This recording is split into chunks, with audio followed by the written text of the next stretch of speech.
ความรุนแรงแล้วเนี่ยสำหรับสายตาของชาวต่างชาติหรือสายตาคนในประเทศสำหรับสายตาคนในประเทศอาจจะเป็นความเคยชินที่ว่าเมื่อเปิดสภาเมื่อไหร่เนี่ยก็จะเกิดเหตุการณ์อย่างนี้แหละเป็นเรื่องปกติแต่สำหรับสายตาของคนนอกมองเข้ามามันเหมือนกับว่าเอ๊ะคุณยังไม่เป็นกลุ่มเป็นก้อนแล้วคุณยังมีความคิดขัดแย้งกันซึ่งการทะเลาะกันหรือความรุนแรงในสภาเนี่ยอาจจะเกิดขึ้นจากการมีเหตุผลมากกว่าคนที่อยู่ในสภาและเขามีภาวะวุฒิเขามีอายุเหมือนมีอายุสูงแล้วซึ่งทะเลาะกันในสภาก็เลยกลายเป็นว่ามันคือเรื่องของเด็กที่ผ่านเป็นเด็กเลยทำให้คนในพื้นที่รู้สึกไม่ค่อยสนใจเรื่องนี้มากเพราะว่าเห็นเรื่องของซึ่งพอภาพลักษณ์ภาพนี้ออกไปเนี่ยต่างชาติก็จะมองเห็นว่าเราเนี่ยจิตใจยังไม่พัฒนาโครงสร้างก็ยังไม่พัฒนาก็จะยิ่งกลายเป็นว่าเรากำลังเป็นประเทศที่ด้อยพัฒนาอยู่หรือเปล่าและจะก้าวตามประเทศอื่นไม่ทันวิธีการแก้ไขปัญหาสำหรับเรื่องนี้คิดว่าเป็นเรื่องยากนะคะแต่จะแนะนำไปว่าควรจะเปลี่ยนใหม่ทั้งระบบเลยค่ะคือโลกใหม่หมดเลยคนที่เคยเล่นการเมืองเนี่ยสมัยก่อนอาจจะคิดว่าเป็นการที่คนเราเนี่ยออกความคิดเห็นออกเสียงชูให้คนใดคนหนึ่งเป็นเสียงแทนเราเป็นเรื่องของการพัฒนาประเทศในสมัยก่อนกับการเลือกตั้งผู้ใหญ่บ้านแต่สมัยนี้มันเป็นเรื่องของธุรกิจเป็นส่วนใหญ่เกือบทั้ง100%เลยก็ว่าได้มีส่วนได้เสียส่วนใหญ่นักการเมืองก็มาจากการประกอบธุรกิจมาก่อนหรือการหาผลประโยชน์ในแฝงนะคะมันกลายเป็นรูปแบบนี้100%แล้วเพราะฉะนั้นแนะนำให้ลดไปก็ไม่อยากให้แบบคนไทยทะเลาะกันนะครับแต่ว่าคือเป็นผู้ใหญ่แล้วก็ประมาณว่าแบบยังทะเลาะให้เด็กดูเลยครับว่าเป็นตัวอย่างให้เด็กไทยแบบว่าเล่าความรุนแรงนะ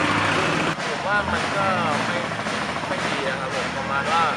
ต่างประเทศเขาก็ไม่อยากจะแบบมาเที่ยวอะไรเมืองไทยแล้วเห็นเมืองไทยใช้ความรุนแรงอะไรอย่างเงี้ยครับ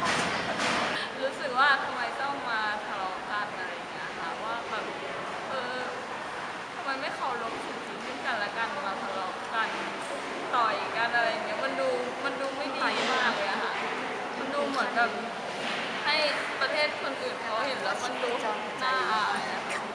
ตัวคิดเลขแค่นี้ยังทะเลาะกันอะไรเงี้ยถ้าเกิดเราจะควบคุมคนในประเทศนะคะคนอื่นเขาคงไม่อยากจะมาหาสมาคมเพราะกลัวแบบขนาดกันเองยังทะเลาะกันเองเลยแล้วจะมากับฉันอย่างเงี้ยก็ทะเลาะกับฉันแน่อะไรเงี้ยคงไม่อยากด้วยคุยกันดีๆดีกว่าอะไรเงี้ยค่ะแก้ไขแบบมาคุยกันดีๆอะไรเงี้ยไม่ต้องใช้อารมณ์คุยกันแล้วก็ถามส่วนรวมเขาว่าเขาอยากได้อะไรหรือยังไงก็เคลียร์กันดีๆนะคะ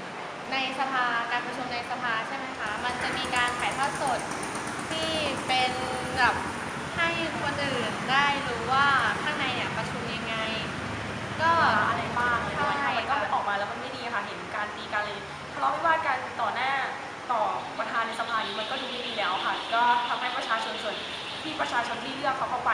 ทำหน้าที่เขาทำในรูปแบบนี้มันก็ดูแล้วแบบไม่น่าเชื่อถือต่อไปอะค่ะแล้วก็คือคนต่างประเทศก็มาดูใช่ไหมคะก็บางทีก็อาจจะแบบไม่